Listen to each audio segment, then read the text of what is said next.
Our text for today is from Matthew 7, verse 21.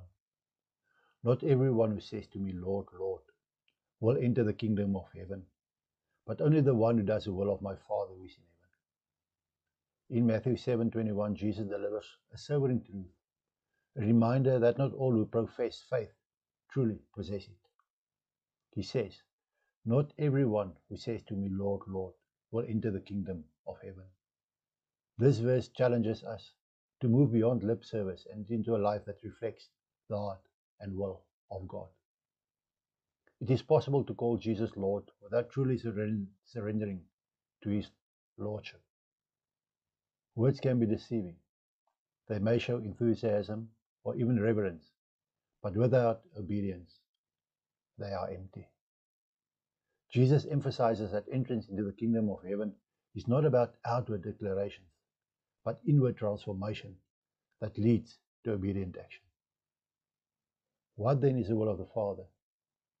It is to believe in Christ, love one another, pursue holiness, and walk in humility and righteousness.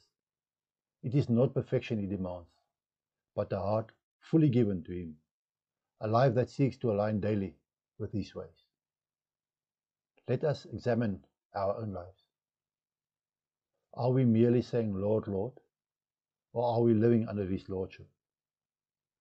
Do our actions reflect our faith? The true disciple doesn't just hear the word, but does what it says.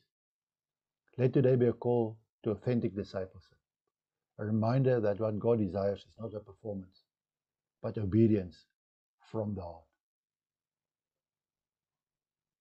Lord, help us not to be mere speakers of your name, but true followers of your will. Transform our hearts so that our lives reflect your righteousness. In Jesus' name, amen.